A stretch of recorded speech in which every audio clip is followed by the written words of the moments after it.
All right. So that's peripheral vascular disease. Let's talk about blood pressure now. I know you want to. So blood pressure has a whole bunch of different factors that influence it, right? There's the cardiac factors like the heart rate and the contractility.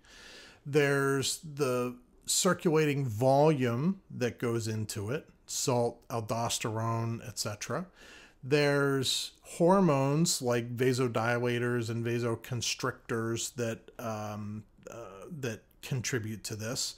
There's peripheral sympathetic receptors that contribute to the blood pressure. There's central nervous system contributors, and then there's local effects as well. All of these things mean that we have to manage blood pressure in multiple ways. And we used to start with a single antihypertensive. Back when I first started doing this, the goal was to get people to take 1 pill a day. Well, the problem with that idea is that it fixed your blood pressure, but you couldn't get out of bed. You felt awful. And so we abandoned that, which was a stupid idea to begin with. We thought we were doing a good job, right, by trying to make it easier to manage your blood pressure. But what we now know is that it takes 3 to 5 antihypertensives sometimes. 3 to 5. Don't be afraid to have people on 5 different antihypertensives at lower doses so that A, you control the blood pressure, and B, you don't feel terrible, right? Well, when we use drugs like ACE inhibitors with beta blockers, with vasodilators, and with alpha-1 blockers, or better yet, when we have a beta blocker that has alpha-1 properties, like carvedilol, world's greatest drug, then we can start to attack the blood pressure from multiple different angles and get better control. And patients don't feel awful. So I just want you to see the kind of treatments that we can affect at each of these steps with the drugs that we have available. Now, understanding hypertension means that you have to understand the renin, angiotensin, aldosterone system. I never learned it when I was an undergrad because this was just overwhelming to me. I didn't feel like learning it, and I should have, because now it looks like this, and that's a mess with all these non-ACE pathways, blah, blah, blah. So let's just focus on this, all right? I want you to understand this is pretty easy. There's a substance called renin excreted at the kidney that converts angiotensinogen into angiotensin 1. Easy enough, right? That's how the whole thing starts. And then when we convert angiotensin 1, we have to use angiotensin converting enzyme. Sound like a medicine? I think it does. And that angiotensin converting enzyme converts angiotensin 1 to angiotensin 2. Now, what we learned more recently is that, and by more recently, I mean in the last 20 years, but what we now know is that there are non-ACE pathways. There's other ways for angiotensin 1 to get converted to angiotensin 2 that don't involve the angiotensin converting enzyme. Once we get to angiotensin 2, that causes vasoconstriction, all right? But it also stimulates aldosterone. And when aldosterone gets released, now we get into deeper problems, because now the kidney holds on to sodium, and along with sodium goes water. And that increases the blood volume, and together that vasoconstriction and the sodium and water retention lead to an increase in blood pressure. This is a very powerful step in treating hypertension. When we give aldosterone blockers like spironolactone or Inspira, we really dramatically reduce blood pressure in patients who have resistant hypertension. This is, now that we know this over the last 10 years or so, this is really dramatic. We used to think that it was only people with hyperaldo, right? Only hyperaldosteronism, which is a very rare clinical condition with super low potassium and high sodium and all that. We used to think that was the only condition that would benefit from those aldosterone agents, anti-aldosterone agents. But it turns out that they are very useful in controlling people's blood pressure when other medicines don't. So I can tell you stories about patients who I've had on 5 medicines. I had them on, dihydropyridine calcium channel blocker, beta blocker, ACE inhibitor, or ARB, an angiotensin 1 blocker, and had them on all these medicines and still couldn't control their blood pressure. Added a tiny dose of spironolactone or Inspra, and their blood pressure came down very nicely, and I was able to get rid of some of the annoying medicines that they were taking before. So this is an important thing that we've been talking about at the American College of Cardiology meetings for the past couple of years, and we've really seen a dramatic change in how we manage blood pressure effectively now. Remember, when you're a primary care provider, if you're treating hypertension, it's not good enough to just put them on a medicine and call it a day. Most patients with real hypertension need 3 to 5 medicines. 3 to 5 medicines.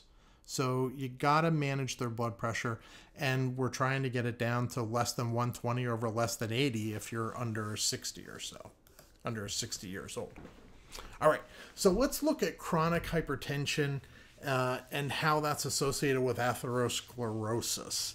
Remember that when we have hypertension, that puts some extra strain on the heart and the arteries themselves. That increases the myocardial work. The heart responds with the cellular adaptation. Remember we talked about that? The cellular adaptation of hypertrophy. There's all sorts of cellular adaptation strategies. There's atrophy, there's hypertrophy, there's metaplasia. Remember all those? Well, the cellular mechanism here is hypertrophy. And when we get hypertrophy, that's good in the short term, but it eventually leads to diastolic heart failure. All of these things together can increase myocardial oxygen demand, and that can cause chronic stable angina or acute coronary syndrome, depending. We can also increase our likelihood of having aneurysms. The effects of hypertension on kidneys are also great, right? One of the, together,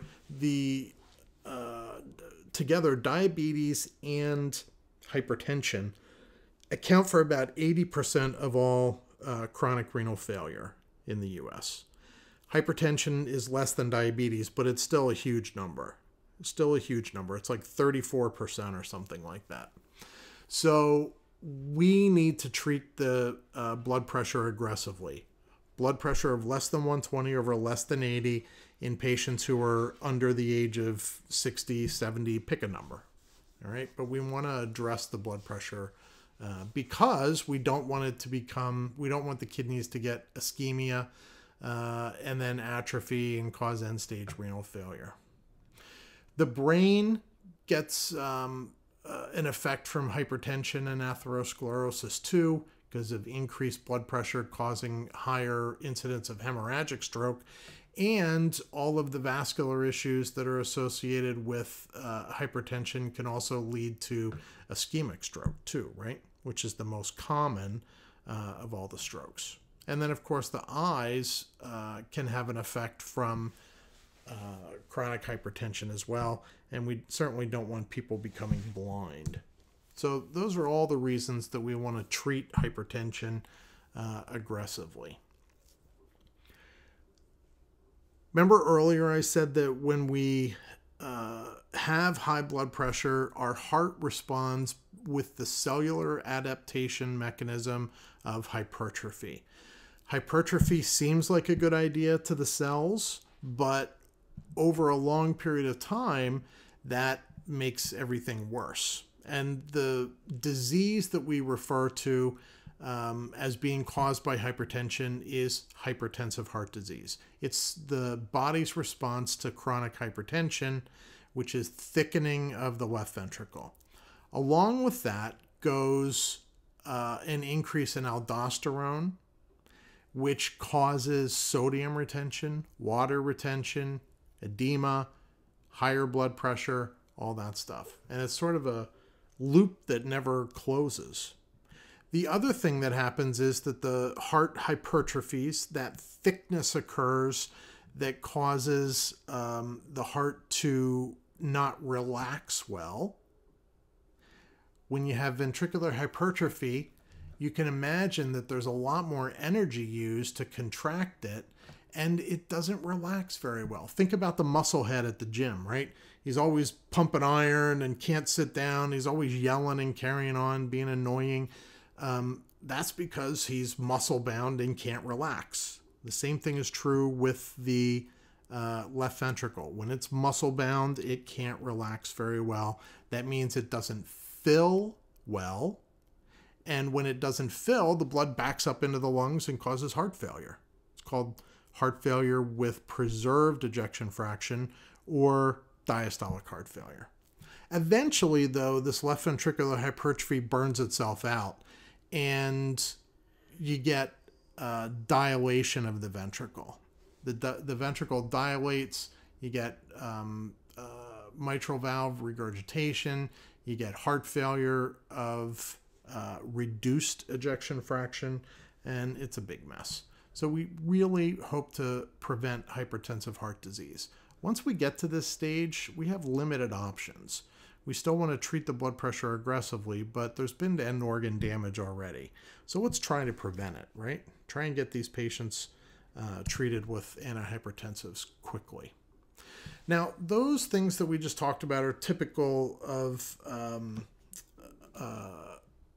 primary hypertension or essential hypertension. There are secondary causes of hypertension as well.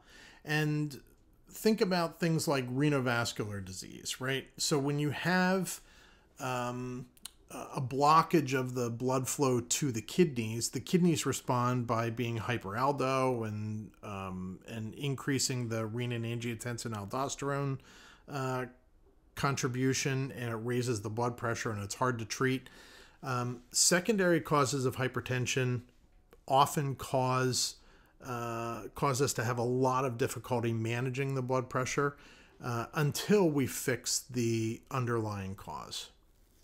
Even so, when we fix the underlying cause, like renovascular disease and renal artery stenosis, we still oftentimes have patients on these antihypertensive drugs, which is kind of weird. I want you to notice that sleep-disordered breathing, principally obstructive sleep apnea, is a huge contributor to uncontrolled hypertension. Huge. It's very difficult to control somebody's blood pressure when they have sleep apnea that is untreated. It's very, very difficult. And that's something that you'll certainly encounter clinically. Now, let's talk about renal artery stenosis. There's two kinds. There's fibromuscular dysplasia, which typically happens in young women. When we identify somebody with uncontrolled hypertension who is in that age range and young female, we usually do some workup for renal artery stenosis. And once we fix that, we are successful in 82 to 100% of patients, but we only cure their hypertension about 60% of the time. Most of these patients, even after we restore blood flow to the kidney or full blood flow, we still have trouble keeping their blood pressure under control without medicines. It's easier to control, but we still need medicines. So that's the kind that we see in young women. Keep that in mind when you're seeing young people in the office and they have very difficult to control blood pressure or any hypertension to begin with. Then there's atherosclerotic renal artery stenosis. This is 75 to 90% of all renal artery stenoses. This is usually men who are older, and this is the result of atherosclerosis. Okay? It can lead to end-stage renal disease, and even though we only cure hypertension 30% of the time when we fix this, we need to do it to preserve the kidney and avoid end-stage renal disease. So the way we screen is with highly sensitive tests. And so you can see that just hearing a bruit is poorly sensitive. The gold standard is angiography, but we get a very good sense with renal duplex imaging and with MRA, or magnetic resonance angiography of the kidneys. So very high sensitivities. And MRA is also very specific, but it's also very costly. So these are the decisions that you have to make when you're treating it. Here are pictures of fibromuscular dysplasia. You can see it has this weird sort of tortuous appearance. And when we put a stent in there and fix it, we restore the blood flow, and it looks great. Here is the classic look of atherosclerotic renal artery stenosis. You can see the normal size vessel is here, and it gets down to a very narrow area here. And so when we put a stent in there, it restores blood flow, and we get what looks like a normal artery after that. Oops, sorry. Pheochromocytoma, I don't even know why we talk about this. It's so rare. Everybody talks about it in undergraduate programs, and you'll never see it. I've been a nurse practitioner for 27 years, a nurse for 30 years this year, and I have seen pheo once. It just doesn't happen. But we spend so much time teaching students to understand pheo. It's ridiculous. When you're teaching pathophysiology as a nurse educator, just skip the pheochromocytoma or put one slide up about it like this. All right. It's a disease that happens when there's a tumor in the medulla of the adrenal glands, and it causes an increase in catecholamines, and that causes these weird symptoms like intermittent hypertension, palpitations, sweating, anxiety, and it may be triggered by certain tyramine containing foods, but maybe not. And it's just a really hard thing to figure out, but don't waste your energy because you're never going to see it. Okay. Pheo screening is pretty easy to do with just plasma-free metanephrines. And when we don't see plasma, or when we do see plasma metanephrines, I'm sorry, I have to rephrase that. We have a 99% chance of finding plasma-free metanephrines when someone has pheo. That's what that number means. But just because they have it, there's still a 11% chance that they don't have a pheo when they have high plasma metanephrines. You'll learn about sensitivity and specificity at another time. I don't want to waste your time thinking about that in this course. Hypertension in children, like adults, it's most often asymptomatic. And so that's why you have to screen for it. But unlike adults, the most common cause of childhood hypertension is from a secondary cause. The renovascular coarctation of the aorta is very high probability of hypertension. Congenital defects, metabolic diseases, etc. Quickly, let's talk about hypotension. There are reasons for hypotension. Arrhythmias, like bradycardia, can cause low blood pressure and low cardiac output because, cardiac output is stroke volume times heart rate. Well, if your heart rate's only 30, then that's not a very good cardiac output if you don't have a great stroke volume. But tachycardia can also do the same thing. Maybe you have a heart rate of 200, but now when your ventricle contracts, it's going so fast that it doesn't have enough time to squeeze out enough blood, so your stroke volume falls dramatically. And over a long period of time, tachycardia can lead to heart failure. And it certainly can cause hypotension. In fact, that's how we decide if we're going to buzz you, right? If you're in the emergency room and you're hypotensive and your heart rate's 200, then you get electricity to get you out of that, because we don't like the hypotension that goes along with it. There's structural heart disease that can lead to hypotension, ischemic heart disease, pericardial disease, cardiac tamponade, the list goes on. Hypovolemia is another important thing. Now remember that orthostatic hypotension is a function of hypovolemia. When you're orthostatic, your blood pressure is fine when you're laying down, but when you stand up, it drops. That's because you got to fill up the tank. You got to put more fluid in there. And just filling up the tank usually fixes it.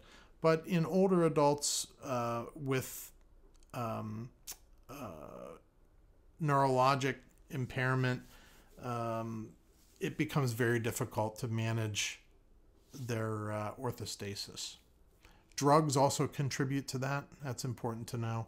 And then there's vascular causes of hypotension, like pulmonary embolism, certainly causes all sorts of downstream effects that lower your blood pressure. But there may be autonomic dysfunction, as I alluded to, with the nervous system problem causing persistent hypotension, and a lot of drugs that we use, right? Including the antihypertensives. We get into this trouble all the time.